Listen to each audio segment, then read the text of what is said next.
Olha, e ontem foi o Dia Mundial da Imunização, data importante para relembrar o quanto as vacinas são necessárias para a saúde no mundo.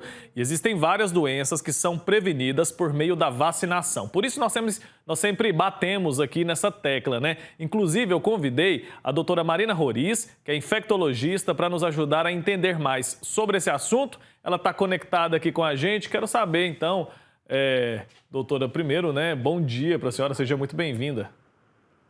Bom dia, Wilker. É um prazer estar aqui. Prazer recebê-la também. Agora sim, quero saber quais são as principais doenças que a gente pode prevenir, pode se proteger por meio da vacinação. Bom, são várias doenças, né? A gente sabe que desde o nascimento, as crianças recebem vacina contra as formas graves de tuberculose, que é a BCG, essa que fica a marquinha no braço, a poliomielite, a coqueluche, tétano, difteria, sarampo, o próprio Covid, a influenza, varicela, que é a catapora, meningite, e temos uma vacina que é a antipneumocócica, que protege contra vários tipos do pneumococo, que é uma bactéria que causa várias doenças graves. Então, a gente tem um arsenal muito grande e muito bom, muito robusto de vacinas que podem prevenir várias doenças, várias complicações de doenças que podem ser menos graves. Ainda bem que a gente tem no Sistema Único de Saúde muitas vacinas disponíveis, né? Então não há motivo para que a gente deixe de fazer essa imunização, tanto nas crianças quanto nos adultos, né, doutora? Mas tem gente que ainda tem receio de se imunizar e de imunizar as crianças. Queria saber quais são os principais mitos que giram em torno da vacinação e como que a gente pode desmistificar isso, levar informação de verdade para quem nos acompanha. Um grande mito que eu acho é em relação aos efeitos colaterais, né? A gente tem muitas vacinas que foram estudadas durante muito tempo e que têm muito mais benefício do que risco. Os efeitos colaterais são pequenos, podem ocorrer, mas numa parcela muito pequena da população que não justifica a gente ter todo esse medo, né? Então, eu acho que esse é o principal receio. Os outros receios que têm a ver com crenças particulares em relação à política, em relação a informações desencontradas que a gente vê por aí, eu acho que todos eles a gente tem muitos argumentos para provar e para mostrar que não são verídicos, mas a população precisa estar aberta, né? Então, a gente tenta convencer, a gente convida para vacinar, a gente explica, tenta tirar todas as dúvidas, e é um trabalho de formiguinha mesmo, né? Cada um tem que ser convencido baseado naquilo que acredita. E eu acho que a gente tem muitos estudos, a gente tem muitas informações e muitos dados estatísticos para provar que as vacinas são seguras e que elas salvam vidas, né? A gente conseguiu uma melhora uma diminuição de mortalidade infantil, diminuição de mortalidade materna, a gente conseguiu uma melhora da expectativa de vida da população desde a implantação do Programa Nacional de Imunização. Então, a gente tem que acreditar que essas vacinas são muito importantes e que elas salvam vidas. E nesse período de outono, inverno, o que muda? Existem vacinas que se tornam ainda mais necessárias e ainda mais importantes nesse período? As vacinas de vírus respiratórios, né, são muito importantes nessa época, porque a gente sabe que o tempo fica mais frio, mais seco, e as pessoas acabam ficando mais expostas ao contato com esses vírus. Então, os vírus respiratórios, a bactéria pneumocócica, influenza A, Covid, e também para as crianças a vacina anti-varicela, porque no nosso meio a gente sabe que o pico geralmente é final de julho e agosto, que a gente tem mais casos, um aumento de casos. Então, nesse período, essas são as mais importantes. Mas não deixam de ser importantes também a de meningite, a de sarampo, a poliomielite, que a gente teve uma diminuição muito grande. A gente era um país exemplo para o mundo sobre a cobertura da poliomielite e a gente teve uma queda muito importante nos últimos anos.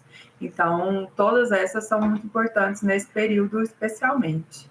Perfeito. A gente ouve muito se falar sobre o conceito de imunidade de rebanho. Eu queria que a senhora explicasse para a gente o que é isso e por que é importante a gente manter uma porcentagem alta de pessoas imunizadas. Como que eu me vacinando, eu posso proteger outras pessoas também? Toda doença, ela tem um coeficiente que a gente mede para saber uma pessoa doente transmite para X pessoas doentes, né? Então, quanto mais pessoas vacinadas a gente tiver, menos essa doença vai se espalhar. E, além disso, algumas vacinas do tipo da poliomielite, do rotavírus, elas ainda conseguem que a pessoa vacinada espalhe um pouco do vírus vacinal por aí. Então, a gente consegue arrebanhar mais pessoas para ficarem imunizadas. Então, por isso que a gente chama de vacinação de rebanho. Mas a vacinação de rebanho, ela precisa de uma porcentagem muito grande de pessoas vacinadas para ela ser eficiente também. Não adianta a gente sempre se colocar como uma receptora, né, dessas vacinas sem receber efetivamente, sem fazer com que o nosso organismo receba essas ferramentas para lidar com as infecções. Perfeito. E recentemente a gente tem ouvido falar muito sobre algumas doenças que já não se tinha mais notícia voltar, né, a acometer pessoas. Como que isso acontece? E como que a gente evita isso? É por meio da vacinação? Com certeza é por meio da vacinação. Quando a gente tem uma diminuição do percentual de pessoas vacinadas, essas pessoas que estão suscetíveis podem ter contato com pessoas de outros países onde a doença ainda é prevalente e acabarem trazendo isso aqui para o nosso meio. Então, o sarampo, a difteria, a poliomielite, tudo, com todas essas doenças vem acontecendo isso, né? A gente tinha erradicado todas elas e, de repente, a gente voltou a ter casos. Então, é muito importante que a gente consiga novamente atingir os percentuais de vacinação que a gente conseguia no passado. Assim, o programa está aí, as vacinas estão disponíveis, as informações estão disponíveis, o que falta é só a população ir atrás mesmo de receber essas vacinas. Como que está hoje essa questão vacinal aqui no Brasil, essa cobertura vacinal? A gente sabe que nosso país já teve uma cultura vacinal muito boa, já fomos exemplo nesse quesito para outros países e isso acabou se perdendo um pouco. Hoje, a gente está conseguindo retomar, conscientizar as pessoas da necessidade de se imunizar? A gente estava tendo um processo de queda muito importante, mas desde o ano passado a gente conseguiu parar essa queda e está conseguindo voltar a crescer. Ainda estamos longe de um número adequado, de um número almejado, mas o Ministério da Saúde tem feito um trabalho muito, muito bonito mesmo para reforçar essa necessidade, fazendo um trabalho pontual, indo nos estados e nas cidades, nas capitais, para difundir a vacina e para voltarem as campanhas, para a gente conseguir atingir de novo esse percentual. Quem vai viajar tem que tomar algum cuidado especial com relação ao calendário vacinal? Sim, antes de viajar é importante colocar todas as vacinas em dia, né? As que já estão atrasadas ou as próximas. Lembrar que alguns países têm algumas vacinas específicas que precisam ser tomadas, então é bom consultar o seu médico e perguntar, dependendo do lugar que você for. E sempre lembrar de quando voltar, se começar algum sintoma, lembrar de informar que teve essa viagem, porque pode fazer diferença na hora do diagnóstico. Com certeza. Agora, para a gente finalizar, queria que a senhora desse um recado para quem nos acompanha e que tem algum receio de se imunizar por conta das fake news, né? A falta de informação está tão proliferada, tão pulverizada, que a gente precisa sempre ficar reforçando essa mensagem aqui, né?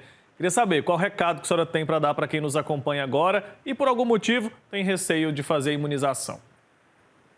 Primeiro, todo mundo pode contar com o seu médico e com os canais oficiais do Ministério da Saúde, especialmente, sobre informações de vacinas. Lembrar que a gente tem que acreditar nas pessoas que estão comprometidas com a ciência para para entender sobre todo esse processo. Nós estamos aqui disponíveis para tirar as dúvidas e disponíveis para conversar sobre o assunto e para a gente lembrar que o quanto a gente já foi desenvolvido nesse assunto e o quanto a gente ainda tem para chegar lá. As vacinas, mais uma vez eu repito, elas são seguras e elas salvam vidas. Então, a gente precisa retomar a nossa campanha e retomar os nossos cuidados com a saúde. A imunidade pode fazer muita diferença no desfecho de várias doenças. Então, é uma forma da gente cuidar de si mesmo, cuidar da nossa imunidade, é tomando vacina. É isso aí, ela previne doenças seríssimas. Não se condene, nem condene as suas crianças a viver ali uma vida sofrendo com doenças para as quais já existem vacina. Não tem motivo para isso, a gente tem um sistema que funciona, a gente tem que aproveitar, se orgulhar e usar esse sistema com muita responsabilidade. Doutora, obrigado pelo seu tempo, até a próxima, viu? Eu que agradeço, até a próxima. Tchau, tchau.